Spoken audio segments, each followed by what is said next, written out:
अस्सलामुअलैकुम। Number theory addition 6 and 7 का हम chapter number 2 divisibility theory in the integer discuss कर रहे थे। आज हम chapter number 2 divisibility theory in the integer की एक्सरसाइज 2.2 का क्वेश्चन नंबर 2 डिस्कस करेंगे। क्वेश्चन नंबर 2 में वो ये कहता है, show that any integer of the form 6k + 5 is also of the form 3j + 2 but not converse। वो ये कहना चाह रहा है कि हमारे पास कोई भी इंटीजर है जो लिखा हुआ है 6k + 5 की फॉर्म में।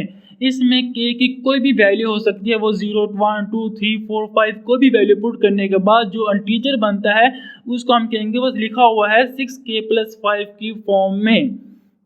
Is also of the form, वो हम उसको हम लिख सकते हैं 3j + 2 की फॉर्म में। मीन के j कोई भी वैल्यू है हम 3j + 2 की फॉर्म में उसको लिख सकते हैं, बट नॉट कन्वर्ट्स। लेकिन हम 3j + 2 का जो इंटीजर है उस इंटीजर को हम 6k + 5 की फॉर्म में नहीं लिख सकते। हमने ये प्रूव करना है।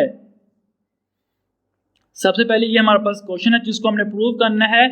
We want to prove that any integer of the form 6k + 5 is also of the form 3j + 2 but not converse. ये हमने प्रूव करना है कि हमारे पास एक इंटीजर है जो 6k + 5 की फॉर्म में लिखा हुआ है और उसको मैं लिख सकता हूँ 3j + 2 की फॉर्म में, लेकिन मैं 3j + 2 की फॉर्म का जो इंटीजर है उसको मैं 6k + 5 की फॉर्म में नहीं लिख सकता। तो फॉर एग्जांपल अगर इस इंटीजर में k की वैल्यू 1 है तो हमारे पास 6 × 1 = 6 होता है। 6 + 5 = 11। 11 को मैं लिख सकता हूँ 3j + 2 की फॉर्म में। मीन के 3 × 3 कितना होता है 9। मीन के इस केस में j की वैल्यू 3 है। 3 × 3 9, 9 + 2 = 11। मीन के मैंने इस इंटीजर को 6k + 5 को मैंने लिख दिया 3j + 2 की फॉर्म में। अगर मैं इस केस में j की वैल्यू 1 पुट करता हूँ तो 3 × 1 = 3 होता है। 3 + 1 = 5। यहाँ पे k की वैल्यू 0 = 5 आएगा। लेकिन मैं अगर यहाँ पे 2 पुट करता हूँ j की जगह तो 3 × 2 = 6, 6 + 2 = 7। मैं 7 को 6k + 5 की फॉर्म में नहीं लिख सकता क्योंकि हमारे पास अगर मैं लिखता हूँ 6 × 1 = 6 होता है, 6 + 5 = 11 आता है। मीन के 7 नहीं आता।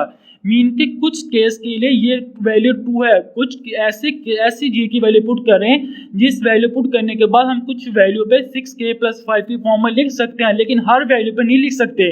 जैसे हमने यहाँ पे 2 पुट किया j की जगह तो उसको हमने 6k + 5 की फॉर्म में लिखने की कोशिश की, नहीं लिखा गया। अगर हमने j की जगह 1 पुट किया और वो वैल्यू 6k + 5 की फॉर्म में लिखेगी, उस केस में जो k की वैल्यू थी वो 0 थी।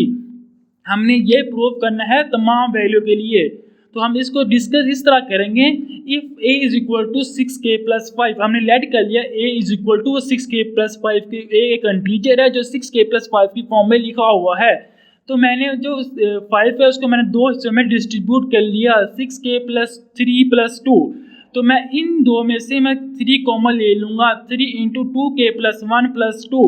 अब मैं करूँ क्या कि हमारे पास वेयर 2 + 1 = j, मैं इसको पुट करता हूँ 2k + 1 को j पुट कर देता हूँ इस इक्वेशन में। तो हमारे पास जो क्वेश्चन आएगी a = 3j + 2। मीन के मैंने 6k + 5 एक इंटीजर था, उस इंटीजर को मैंने 3j + 2 की फॉर्म में लिख दिया। इस केस में मैंने k की वैल्यू कोई भी पुट नहीं की। मीन के तमाम वैल्यू के लिए ये इक्वेशन सेटिस्फाई करती है कि वो तो हर वैल्यू जो 6k + 5 की फॉर्म में है उसको मैं 3j + 2 की फॉर्म में लिख सकता हूँ। तो अब हमने प्रूव करना है टू डिसप्रूव। हमें डिसप्रूव करना है there any integer of the form 3j + 2। हमारे पास कोई इंटीजर है 3j + 2 is also of the form 6k + 5। Mean के हमने ये अब डिसप्रूव करना है। हमारे पास कोई इंटीजर है जो 3j + 2 की फॉर्म में है और मैं उसको 6k + 5 की फॉर्म में नहीं लिख सकता। ये हमने प्रूव करना है। तो ये हमारे पास क्वेश्चन था, इसको अब आगे डिस्कस करते हैं। अब हमने करना क्या है कि take 3j + 2 where j is an even. Mean कि अगर मैं यहाँ पे इसको इसी तरह डिस्ट्रीब्यूट करूँ 2 को तो हम 5 नहीं ले सकता। मीन कि वो 5 नहीं आ सकता क्योंकि 5 जो है प्लस की वैल्यू है। तो मुझे अब हमारे पास जो j की वैल्यू है वो कोई भी, मैंने कहा इंटीजर कोई भी सकता है, वो 0 1 2 3 4 5 कोई भी वैल्यू हो सकती है। तो इस केस में मैं करूँगा क्या कि जे हमारे पास दो केस होते हैं, हमारे पास जो नंबर होते हैं वो 2 टाइम होते हैं, एक होता है इवन या नंबर ओड होता है। मैं इसको इवन और ओड दोनों के लिए प्रूव करूंगा। अगर इवन और एक नंबर इवन पुट करूंगा और फिर ओड नंबर पुट करूंगा, अगर ये दोनों पे ये सर्टिफाई करता है कि मुझे यहाँ पे जे की वैल्यू इवन और ओड पुट करने के बाद अगर वो 6k+5 की फॉर्म में दोनों केस में आती है, तो मीन के वो तो प्रूव हो जाएगा कि 3j+2 को मैं 6k+5 की फॉर्म में लिख सकता हूँ। अगर किसी एक केस में मीन के अगर ओड या इवन में से किसी एक केस में ये प्रूव नहीं होता, मीन के मैं यहाँ पे जे की वैल्यू इवन या ओड को पुट करूँ और किसी एक केस में इवन या ओड में प्रूव नहीं होता, वो 6k+5 की फॉर्म में नहीं लिखा जाता, तो मीन के ये जो क्वेश्चन है ये सर्टिफाई करते हैं कि वो जो उसका कन्वर्स है वो पॉसिबल नहीं है।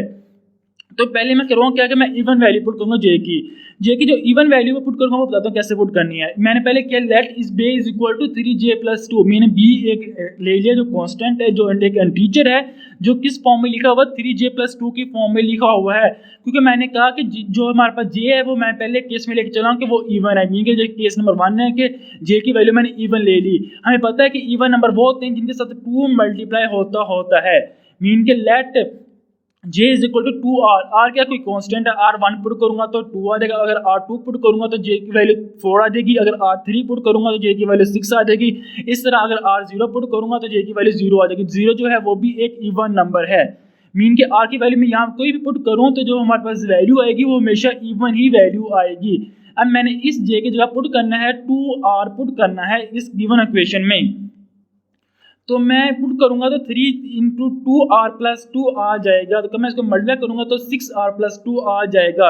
अब देखिए कि हमारे पास जो 6r+2 है इसको मैं 6k+5 की फॉर्म में नहीं लिख सकता, क्योंकि यहाँ पे +5 है, यहाँ पे +2 है, तो मीन कि मैं +2 को फर्स्ट प्लेस पे बना नहीं सकता।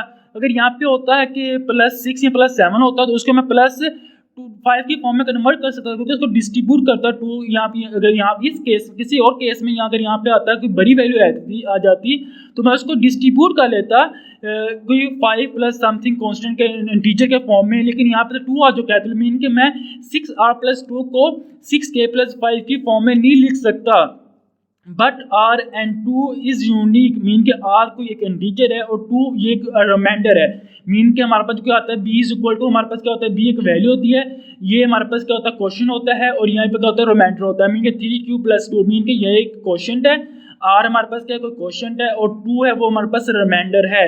बेसिकली जो हमारे पास वैल्यू में होती है ना, ये होते हैं ना b is equal to aq+r, ये होता है ना हमारे पास। इस फॉर्म में हमें कोई किसी भी इंटीजर को लिख सकते हैं, मतलब जो a है वो b को डिवाइड करता है और सम रिमाइंडर और सम कांस्टेंट, इसके ये दो यूनिक नंबर होते हैं जो हमने फर्स्ट लेक्चर में डिस्कस किया था।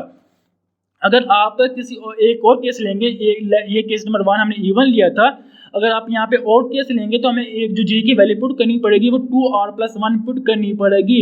मीन के हर 2r पे जो हमारे पास वैल्यू होती है वो इवन आती है, कि मैं +1 करूँगा तो वो वैल्यू हमारे पास और आ जाएगी, और उस केस में ये हम कब और वैल्यू पुट करेंगे उसके लिए ये सर्टिफाई है, लेकिन ये इवन वैल्यू के लिए ये केस सर्टिफाई नहीं है। तो मैं लिख दूंगा लास्ट में 3j+2 is not equal to 6k+5, mean के ये इवन केस में ये सर्टिफाई इस इक्वेशन को सर्टिफाई नहीं करता, लेकिन ये और अब आप अगर ऑड पुट करते हो कि ऑड नंबर पुट करोगे तब वो इस इक्वेशन को सर्टिफाई करता होगा। मीन के 3j+2 को मैं कब कोई j की वैल्यू ऑड पुट करूंगा तो वो हर वैल्यू के लिए मुझे 6k+5 के फॉर्म में हर दफ़ा लिख सकता हूँ, वो लाजमी है।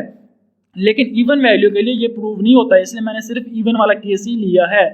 तो 3j+2 is not equal to 6k+1, तो हमने यही प्रूव करना था। हिंस प्रूफ के मीन के जो 3j+2 की क्वेश्चन एक फॉर्म होती है, हर फॉर्म को मैं 6k+5 की फॉर्म में नहीं लिख सकता। तो उम्मीद है आपको इस क्वेश्चन की समझ आ गई होगी। इंशाल्लाह नेक्स्ट वीडियो में इस एक्सरसाइज क्वेश्चन नंबर 3 डिस्कस करेंगे। तब तक अल्लाह हाफिज़।